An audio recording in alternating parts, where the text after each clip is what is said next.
Bueno, buenas tardes, ¿qué tal? ¿Cómo están? Vamos a dar continuidad a lo que sería nuestro planeamiento, nuestro programa de clase. Ya hablamos de lo que serían las patologías relacionadas a la fosa ilíaca derecha, apendicitis aguda, divertículo de Meckel. Vamos a estar dando una pequeña mención a lo que sería la parte epigastrio, las patologías que van a estar asociadas a esa. Un pequeño repaso, vamos a decir así, de esa parte, y después vamos a meternos en patologías más como pancreatitis. Vamos a empezar a hablar de lo que sería cólico biliar, la parte biliar como tal, ¿verdad? Entonces, para ir dando un poco. Entonces, esto es más que nada como unas generalidades. ¿Qué es lo que podemos determinar acá? Que van a ver que ese dolor que puede estar en esa región no necesariamente está asociado a esos órganos relacionados a esa parte.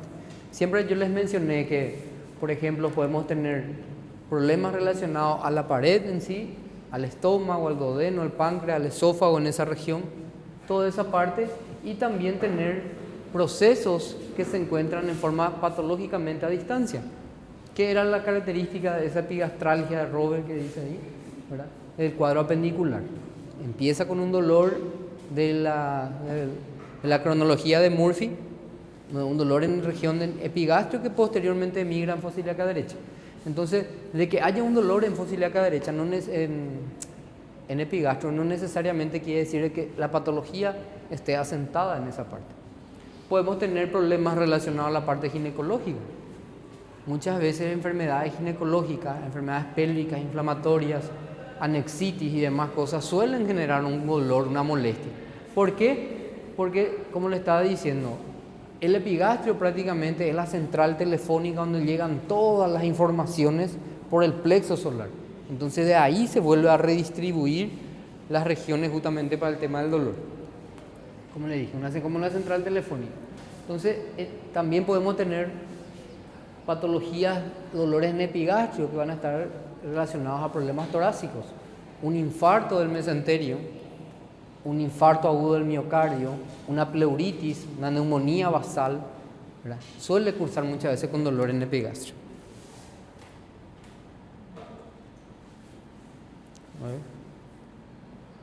Bem-vindo ao WhatsApp, dice. Bueno, entonces, ¿qué es lo que nosotros tenemos que recordar? La clásica y aburrida abordaje, ¿verdad?, de la historia clínica, el examen físico, los laboratorios, la imagen, pero hay cosas que no se negocian. Porque una buena historia clínica, preguntada, contestada, sacando las informaciones necesarias, nos llevan a un diagnóstico sospechoso, a un diagnóstico sindromático, de donde prácticamente 90% del diagnóstico está hecho en esa parte. Es muy difícil, es muy raro de que salga del prototipo de lo típico. Entonces, cuando ustedes preguntan y hacen una anamnesis, necesariamente tienen que hacer justamente el interrogatorio de forma más precisa. Pueden indagarle, intentar inducirle a veces al paciente para que le saquen la información lo más masticadamente posible para poder llegar a ese diagnóstico. Entonces, esa epigastralgia tiene que seguir con esos pasos. ¿Y qué eran los pasos? La famosa licia. Acá, por ejemplo, hablaba anteriormente de que la silla es el mejor método diagnóstico prácticamente para el paciente. Acercarse, tocarle al paciente, preguntarle, para poder llegar justamente, gracias a esos datos que se obtienen, a una orientación correcta. El sexo y la edad nunca fueron algo fuera de lo que ya hablamos como generalidades, ¿verdad? Entonces vamos a tener en cuenta que las mujeres tienen órganos genitales internos que van a estar asociadas a otras patologías que probablemente el varón no tenga. Eso no quiere decir que el varón no tenga otras patologías como una prostatitis o problemas relacionados a la parte urinaria, pero la mujer tenemos que poner el contexto de sus órganos genitales internos, femeninos y reproductivos, entonces muchas veces están asociados a ese tipo de dolor. También en el varón vamos a estar pensando más en una patología gastroduodenal, mientras que en la mujer podemos tener desde problemas ginecológicos hasta problemas biliares que son más frecuentes en las mujeres. Con relación a la edad, ¿verdad? Es más frecuente que una que una epigastralgia esté relacionada a una apendicitis aguda, que en un hombre joven a partir de los 30, 40 esté más asociado ya con el tipo de alimentación, teniendo el estómago ahí, cursar con una úlcera duodenal, una úlcera péptica. En las mujeres, patologías asociadas justamente a las patologías biliares, y cuando vamos pasando ya mayormente los años, ¿verdad?, es más común verse ya úlceras gástricas o asociarse a cáncer gástrico. O sea, a medida que va avanzando, las células también envejecen y sufren mayor riesgo de malignización. El motivo de consulta primordial de todos, el dolor, ¿verdad? El dolor puede estar asociado a una tumoración, a una tumefacción o sinergia.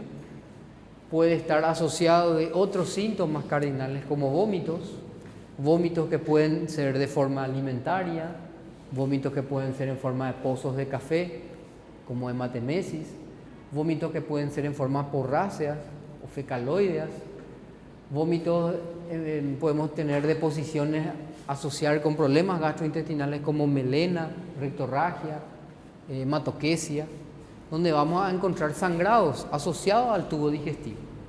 O manifestaciones de orden general, pacientes que van a decir, mi papá no se siente cansado, fatigado, no tiene ganas, no tiene fuerzas, que vamos una gama de situaciones, hasta pacientes que pueden llegar con fallas multiorgánicas, con shock, hipotensiones, desde toda esa gama de situaciones podemos cursar. Entonces, ¿qué es lo que vamos a tener? Que normalmente puede presentarse como algo simple o problemas, como dice ahí, enfermedades agudas cataclísmicas. Un shock hipovolémico puede cursar con un paciente con una hemorragia, con un antecedente de vómito, toser, vomitar sangre, y de repente el paciente empezar a tener incluso puede tener una rectorragia masiva. Si sangra algo de gran calibre dentro del vaso del intestino, de la luz intestinal, puede ser de que no haya tiempo ni siquiera para que se digiera esa sangre y la sangre salga en forma de roja rutilante por el ano. Entonces en esos casos vamos a tener una rectorragia y nuestro problema está en la parte superior. Entonces nuestro paciente puede entrar hipotensando, puede entrar con un shock hipovolémico o un sangrado importante. También podemos cursar con otro tipo de patologías en la cual justamente todo lo que tenga que ver con la parte hemodinámica puede llegar. Un embarazo ectópico, por ejemplo, también cursa con un paciente que se encuentra pálido, sudoroso. No es el caso, ¿verdad?, para hablar de ahora, pero para que entiendan nada más cómo hay una gama de pacientes que aparentemente están sanos, parece algo insignificante, hasta pacientes más graves. O puede ser un sangrado en forma crónica. Podemos tener pequeñas pérdidas, pacientes anémicos, o sea, paciente tiene 4 o 6 de hemoglobina y camina como si fuese que está entre nosotros como un fantasma sin problema. Solo tiene una pequeña repercusión, le cuesta un poco cuando camina mucho respirar, pero eso quiere decir que las pérdidas son en forma crónica y que el cuerpo está compensando esas pérdidas. Por eso es que puede compensar a cualquier persona. Entonces eso también va a cursar. Cuando ustedes dan hematología van a darse cuenta que los eritrocitos, cuando la anemia es crónica, ¿qué es lo que pasa con esos eritrocitos? Se achican, pierden la capacidad de absorción del hierro y entonces suelen ser microcíticas e hipocrómicas. Entonces el tipo de anemia es diferente cuando es crónico a que la anemia sea normocítica y normocrómica en una hemorragia, para que vayan entendiendo. Entonces, con relación a la semiología del dolor, adelante. La alicia, ¿verdad?, lo de siempre van a recordar que tienen que aplicarle, asociar justamente dónde empieza, qué tipo de dolor, si es un dolor quemante, un dolor urente, está asociado a los alimentos, algo que le van a agregar justamente cuando piensan en esa parte. Es un dolor que calma con la ingesta o para después de comer. La famosa hambre dolorosa, que normalmente se suele decir, que está asociado justamente a las úlceras. Entonces, la situación en la cual va apareciendo. ¿Dónde irradia? Si ese dolor irradia en forma de cinturón, en forma de barra, va a estar asociado a las patologías retroperitoneales como la pancreatitis, o si es un dolor que irradia justamente hacia el hipocondrio derecho, probablemente esté relacionado y va a la punta de la escápula, está asociado a lo que sería las patologías biliares. Entonces, si tiene, como dice ahí, ¿verdad?, de origen ulceroso, también en el vértice de la escápula, o lo hace la parte biliar, como le estaba diciendo, o lo que sería una región dorsal baja para los dolores ulcerosos. Vamos a tener que tenemos dolores continuos y dolores discontinuos, telebrantes, lancinantes como una lanza en forma de puntada, gravativo en forma de calambres, que vamos a algunos asociados justamente con una sensación de plenitud gástrica. ¿Qué es la plenitud gástrica? Siente como saciedad, no tiene hambre, no tiene ganas de comer, siente como si fuese que ya está satisfecho, como que el estómago se encuentra pesado, cargado, y el paciente no comió nada. Entonces, esas situaciones también es importante. O en forma de cólicos, ¿verdad?, como cuadros biliares. Eso para que justamente la presencia o no de un tumor asociado a la parte del dolor, ¿verdad?, o sin dolor, de forma delimitada, de forma móvil, de forma fija. Podemos tener, por ejemplo, un empastamiento en el epigastrio, sentir como si fuese una masa, como una plastilina, vamos a decir, no sé cómo se dice en portugués, que se palpa en esa región y muchas veces está asociado al cuadro de la pancreatitis aguda, como un flemón pancreático. Entonces, en esa zona ese páncreas está tan edematizado que está formando como un flemón pancreático. También, cuando hablamos de tumoración, tenemos que agregarles justamente algunas características. Así como existe una semiología para el dolor, la alicia, más común, así una de las formas de mnemotecnia para recordar, también existe para la parte del tumor. Cualquier tumor en la historia clínica, que ustedes van a hacer una historia clínica de un tumor, idealmente tienen que hablar de la situación o localización anatómica. Tienen que hablar de la forma, del tamaño, de la consistencia, de la sensibilidad, de la temperatura, si es móvil o no es móvil, si es superficial o es profunda. Entonces normalmente se usa algunas mnemotecnias, ¿verdad? Silitafor con su remo, justamente para tratar de ayudarles, para tratar de recordar lo que sería ese tipo de lesiones. Entonces, ¿qué otra cosa también asociar al dolor? El dolor puede ser agudo o puede ser crónico. Las características de ese dolor. Ese dolor puede estar asociado a tumores. Ese dolor puede estar asociado a síntomas como vómitos, síntomas como náuseas, síntomas como diarreas con sangre, síntomas como pérdida de peso. Entonces nosotros tenemos que ir asociando con otras cosas. Si nuestro dolor asociamos, en el epigastrio, asociamos a sangrados, podemos tener hematemesis, que es vómitos con sangre, melenas, que son pérdidas rojas o pérdidas oscuras, alquitranadas, fétidas, oscuras de color negro, negruzcas, que se pierde por ano, o en forma de rectorragia, que es un sangrado en forma vinosa, un sangrado rojo, rutilante, justamente así asociado a proceso activo. Entonces, eso hace pequeñas diferencias. Con estas características nosotros podemos determinar, por ejemplo, si el sangrado es alto o si el sangrado es bajo. Porque normalmente el ángulo de Trace es lo que determina. Todo lo que queda por encima llamamos hemorragias digestivas altas, y todo lo que queda por debajo del ángulo de Trace, cuarta porción del duodeno, llamamos hemorragias digestivas bajas. Si la hemorragia digestiva es alta, normalmente indicamos endoscopías digestivas altas para como tratamiento, y para lo otro indicamos colonoscopía o endoscopía digestiva baja. Entonces, diferentes van a ser los métodos diagnósticos, diferentes van a ser los métodos terapéuticos, diferentes van a ser los tratamientos, y obviamente va a depender mucho de dónde y qué porción es la que sangra. Anteriormente se utilizaban muchos tratamientos quirúrgicos.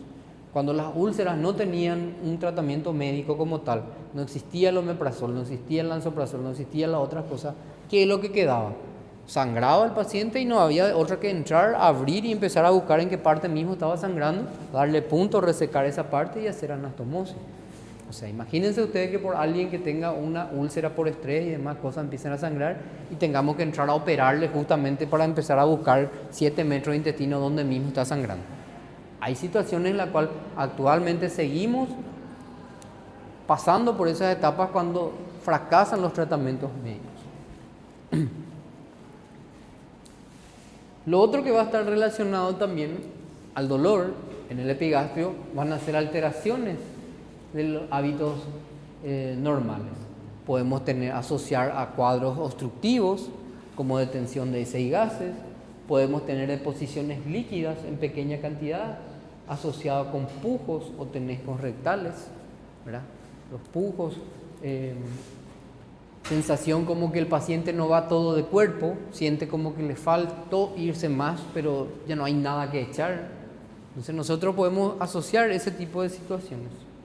Y lo otro, las manifestaciones generales, pérdida de peso, decaimiento del estado general, cansancio, adelgazamiento inexplicable, podemos tener fiebre que puede estar asociada a un cuadro de una infección, palidez asociada a la pérdida de sangre, ictericia, porque se destruye más rápidamente, porque hay una destrucción masiva de los eritrocitos y va a hacer que se acumule mayormente la bilirrubina.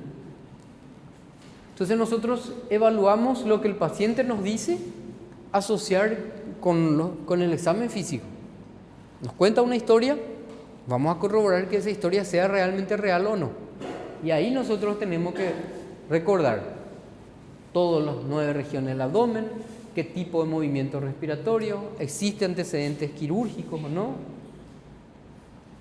Recordar esos órganos asociados a esa parte, ¿verdad? Tenemos el hígado, el páncreas, los vasos sanguíneos, el estómago.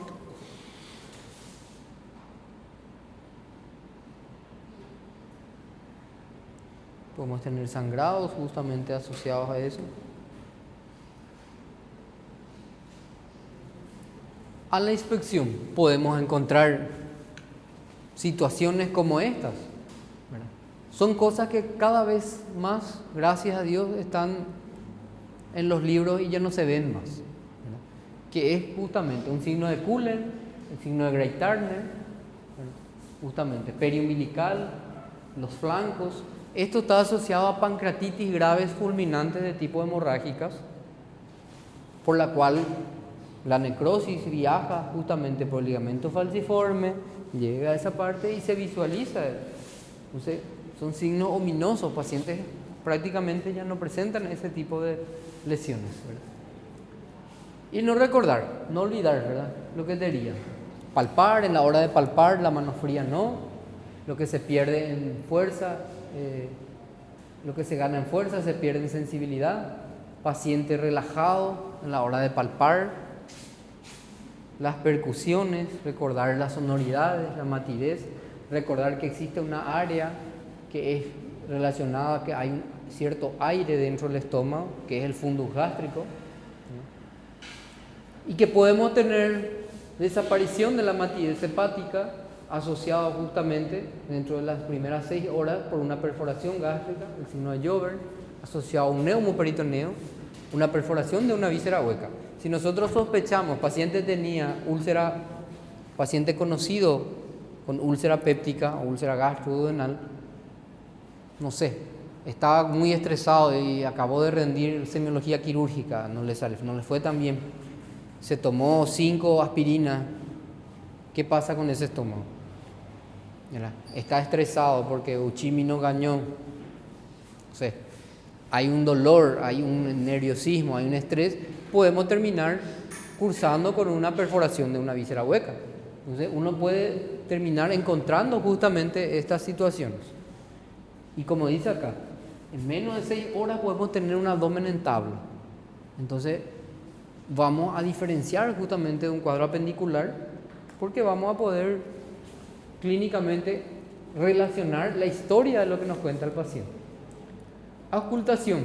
Podemos tener desde silencio abdominales en los cuadros peritoneales, asociar justamente con los infartos mesentéricos o los pancreatitis, pero normalmente suelen estar normales, aumentados o pueden estar disminuidos. Toda esa variedad de situaciones depende mucho de qué sea realmente lo que pasó. Si es una úlcera gástrica o una gastritis por estrés, los ruidos hidroaéreos van a estar todos normales. Si estamos hablando de una úlcera gástrica perforada, vamos a encontrar justamente disminuidos, o dependiendo del grado que vamos a encontrar del líquido que esté asociado, vamos a encontrar abolidos. Entonces, todo va a depender para que entiendan de qué diferentes situaciones, diferentes gamas podemos tener. El tacto va a permitirnos, por ejemplo, si hay acumulación de líquido, ya sea sangre, ya sea líquido gástrico, podemos determinar dolor o abombamientos en el fondo del saco de Douglas. Y ahí. Entonces, mentalizarnos en la misma secuencia, construir un diagnóstico sindromático, síndrome doloroso epigástrico. Bueno, listo, ya creamos un supuesto diagnóstico. Posteriormente, vamos a tratar de encontrar la naturaleza de eso. Probablemente una úlcera gastroduodenal, probablemente una tumoración gástrica, probablemente unas varices esofágicas causadas por cirrosis hepática. O sea, ahí ya estamos tratando de encontrar la etiología y la relación. Causa-efecto, bueno, causado por el alcohol. No siempre vamos a llegar a tener el origen del problema, pero podemos encontrar justamente, y muchas veces suele ser de cuadro relacionado el hallazgo suele ser ya quirúrgico. Entonces vamos a tener un síndrome doloroso epigástrico de tipo de dolores continuos, discontinuos, puede estar en forma ritmada, ¿qué quiere decir? Hay un ciclo, vamos a decir así, que va a estar asociado a eso, de forma periódica o no periódica, por ejemplo una úlcera gastroduodenal, las patologías biliares, de forma periódica. Cada vez que come algo mal, cada vez que come una comida grasienta, se presenta ese dolor, nuevamente ya me empieza otra vez a doler. Hay mucha gente que vive con su omeprazol y su Sertal y sus otras cosas porque ya sabe que come mal y le va a patear el estómago. Podemos tener dispepsias, podemos tener de forma no periódica, ¿qué quiere decir? Podemos tener hernias y atales, entonces de forma un poco más crónica, hernias epigástricas, afecciones ginecológicas, síndromes coronarios, todo lo que no tenga que ver con en forma rítmica, ¿verdad? Y antecedentes, ¿verdad? Una úlcera que se canceró, un síndrome biliar continuo, tumores gástricos, todo lo que tenga cáncer gástrico. Cuando ya sale no hay un antecedente en forma periódica, vamos a tener esa situación. Entonces, ¿qué es lo que es la úlcera péptica? Es la combinación prácticamente de lo que sería una solución de continuidad entre la mucosa gástrica o duodenal que se extiende a través de la mucosa y la submucosa, penetrando a lo que sería esa capa que se llama muscular mucosal. Y hay una persistencia en la actividad en ese ácido péptico, porque siempre se va a producir justamente, ¿verdad?, el ácido, y va a haber, si no llega justamente a la muscular de la mucosa, estamos hablando de erosiones. Esos son lo que normalmente denominamos gastritis, ¿verdad? Erosiona nada más, no llega la capa a sobrepasar la mucosa, no llega a sobrepasar lo que sería la submucosa, a penetrar la muscular y mucosal. Entonces, estas exulceraciones o esas erosiones, normalmente con tratamiento médico y dietético, alimentario, uno puede mejorar. Usted tiene que tener en cuenta que el estómago es un órgano muy noble. Si ustedes cuidan su alimentación por un periodo de 40, 60 días, prácticamente todo ese epitelio que estaba ahí ya se renovó, ya es totalmente nuevo nuevamente. Entonces va a haber un cambio. O sea, es sencillo, suspender la pinga por un tiempo y vamos a notar una pequeña diferencia, ¿verdad? Suspender el cuscús o la comida o el porco al rolete que estén comiendo por un tiempo y van a notar una diferencia. continúan, siguen, persisten y van a notar también una diferencia, porque va a tener consecuencias justamente. Esa úlcera péptica va a tener entidades como la úlcera duodenal, la úlcera gástrica, el síndrome de Sjögren-Ellinson, que va a estar relacionada justamente. Son enfermedades infecciosas, comunes, crónicas, recurrentes. Muchas personas suelen cursar con este y justamente está asociado, involucra factores múltiples, multifactorial, de varias etiologías, en lo que involucran ¿qué cosa? La secreción, el movimiento peristáltico y la respuesta hormonal local. La secreción, ¿podemos regular la secreción? Sí.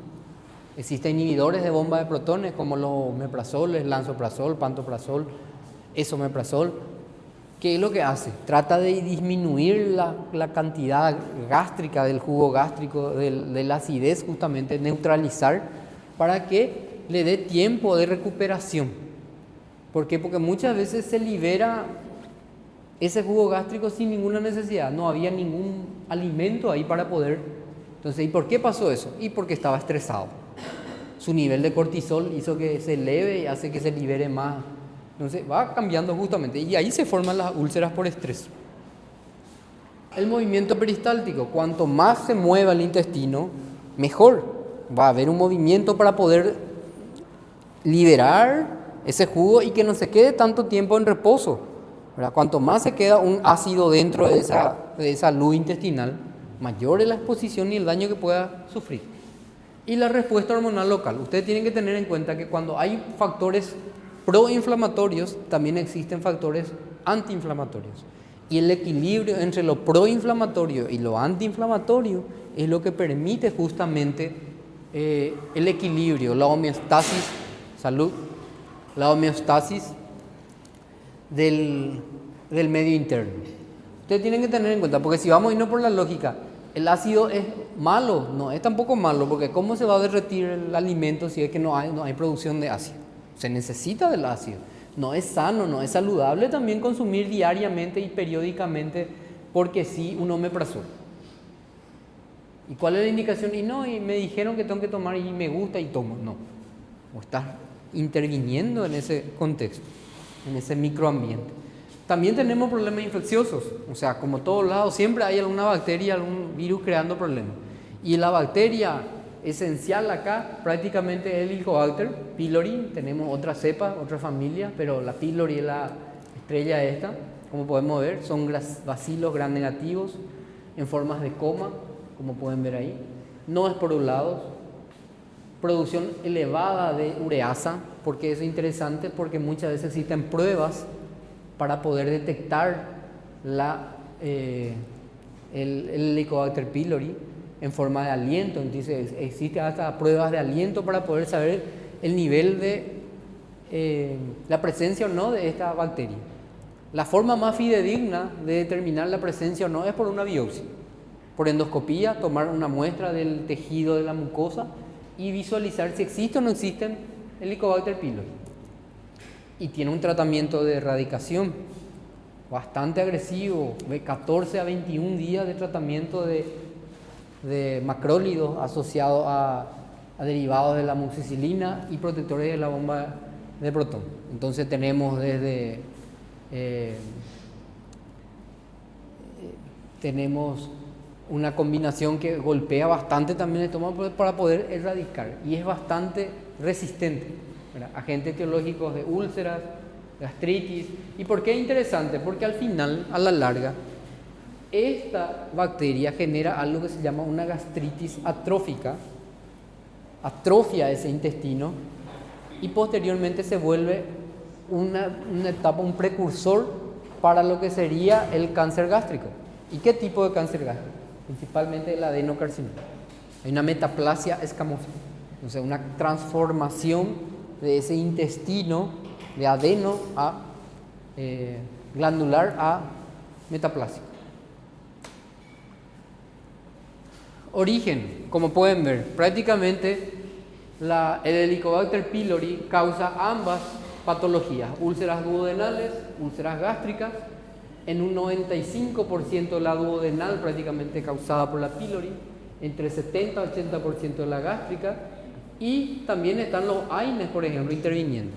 Más de uno toma acá un paracetamol, un diclofenac, una aspirina, los abuelitos que religiosamente por su problema de artrosis y demás cosas toman eso. Entonces no es algo no muy esperado esta patología, y suele cursar justamente, si nosotros hablamos de hemorragia digestiva alta, suele ser patología asociada a pacientes que tengan entre 50 y 60, 70 años. Esos son. Pero también cambiaron los paradigmas, cambiaron las evoluciones. Anteriormente la gente no comía tan mal, ahora los niños están cursando con problemas vesiculares, porque comen todos los días McDonald's, Burger King y demás cosas, entonces también van a asociarse a otras patologías. Tabaco.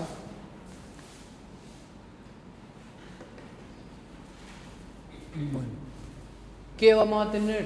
Un dolor quemante, urente, asociado en forma nocturna, de forma ritmada, ¿verdad?, que se alivia con las comidas. Eso es algo también, esa hambre dolorosa que normalmente solemos decir. Si yo no como, ya me va a empezar a doler mi estómago. Cuando como, ahí se me calma el estómago, se me calmó el dolor, gracias a que comí. Entonces nosotros tenemos que relacionar eso, ¿no? Hay un síndrome ulceroso más específico, más sensible o menos sensible, perdón, entre los niños y los ancianos. Los niños por su falta de maduración y los ancianos ya por justamente porque pierden esas defensas, ¿verdad? Actúa sobre el ácido, sobre la motilidad, aparte de inflamación. Lo que es interesante conocer de que hay muchas veces antecedentes de ya tener cuadros relacionados, o sea, gente que ya tenía gastritis, ya sabía que tiene gastritis, tiene más chance de volver a padecer nuevamente de gastritis o de una úlcera.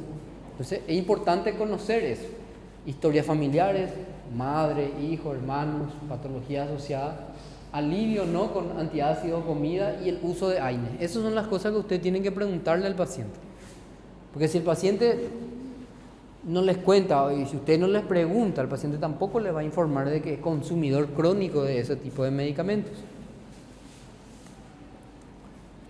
Enfermedades crónicas, ¿verdad?, asociadas justamente a exacerbaciones y remisiones. Vuelve, mejora, para por un tiempo, dura entre 10 a 15 años o a veces dura toda la vida. Pacientes que se quejan y sufren con ese tipo de patología. 80% recidiva en el año de las úlceras duodenales.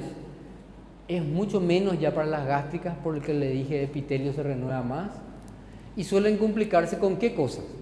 Hemorragias, pacientes vienen, ¿verdad? Esto muchas veces también se asocian a pacientes enolistas, alcohólicos, que cursan con varices esofágicas.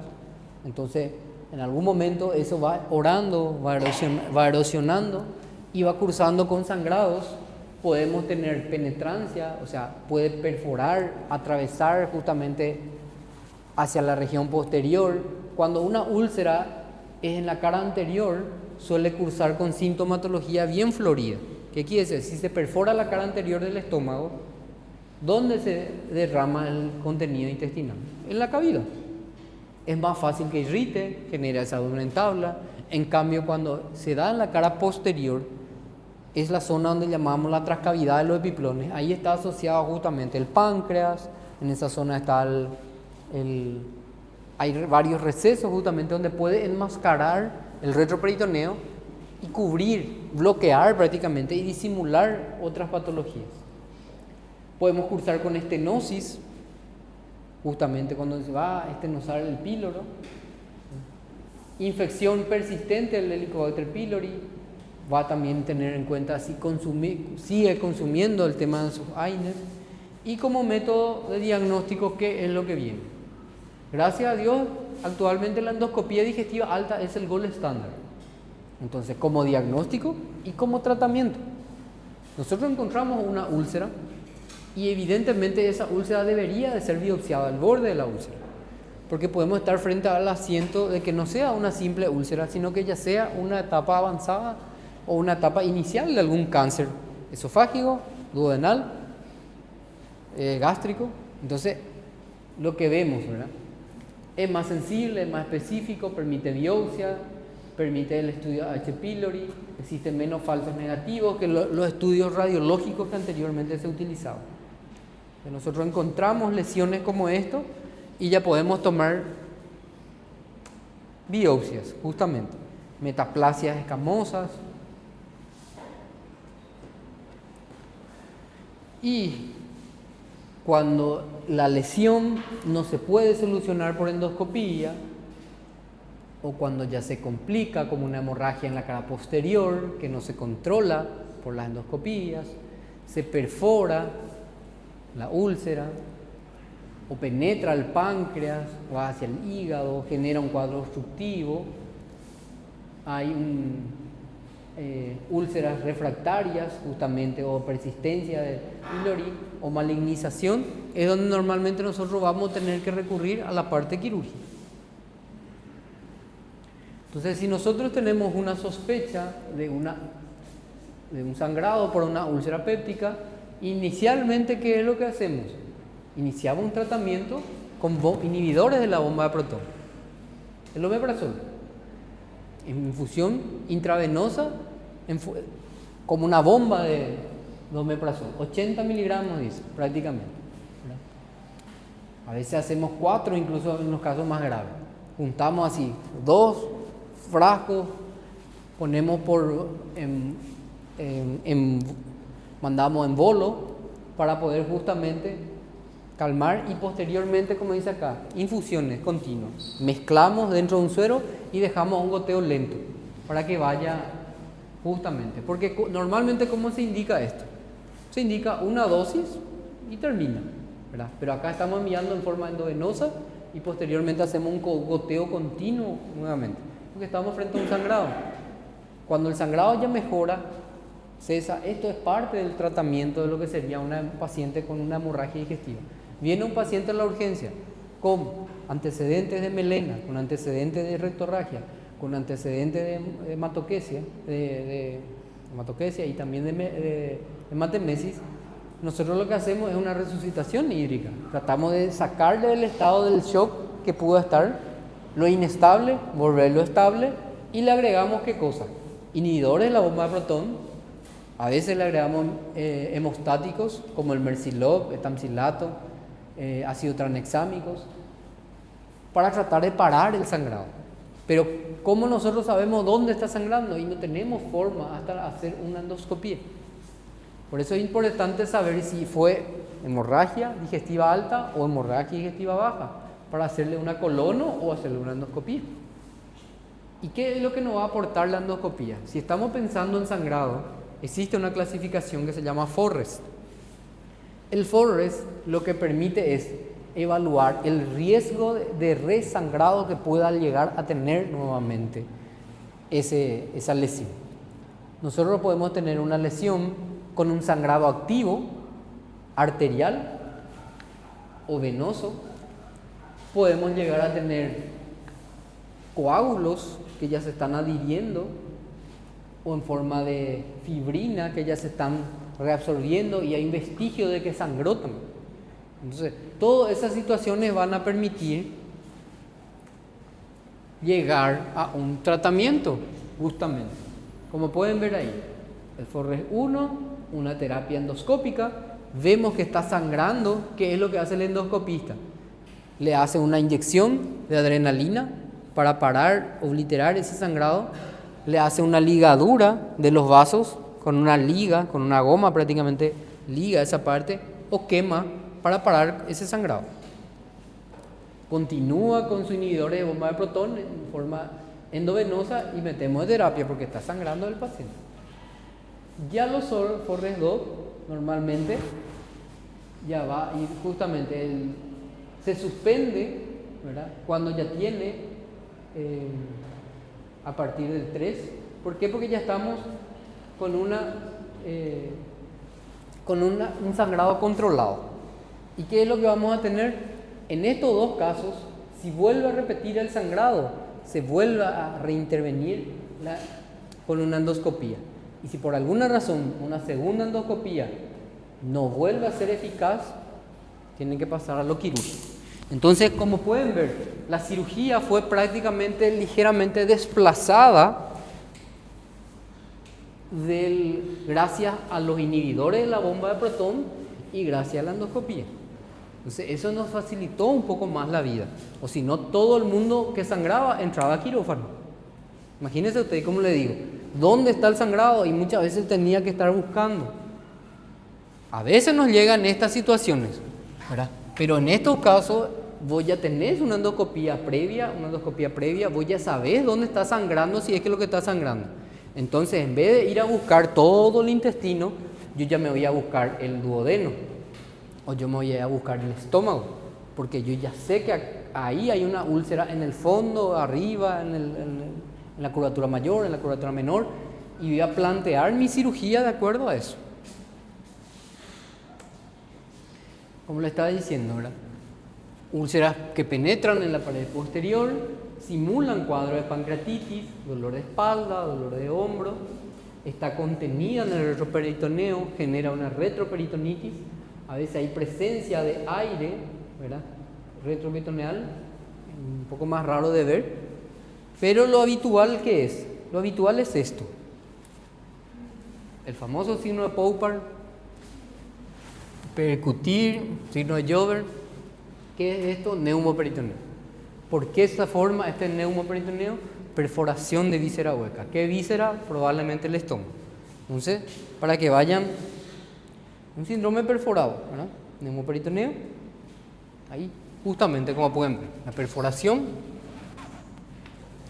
va a empezar a verter todo, sangre, líquido, jugo gástrico, y esto irrita todo el abdomen. Este es el que genera normalmente el famoso abdomen en tabla que se suele decir, ¿verdad? Donde no se puede tocar, en cualquier parte donde se toca está irritando. ¿Por qué? Porque este líquido contenido es ácido, irrita bastante. Esa úlcera perforada que ven acá, lo que normalmente se tiene que hacer, esto es quinto curso, pero para que entiendan, es una resección, reavivamiento de bordes, se llama eso. Resecar esta parte de los bordes, dejar una parte, retirar esa úlcera para biopsia y de paso reparación de esto, ¿verdad? Para que pueda justamente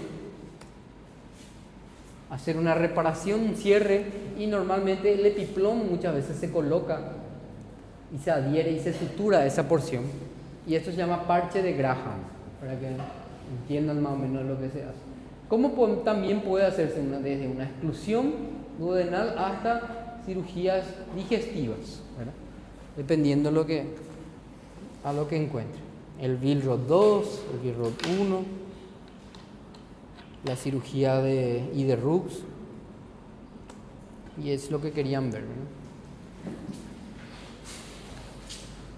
¿Algo entendieron? Algo. Acá está. ¿De quién era la computadora? Muchas gracias.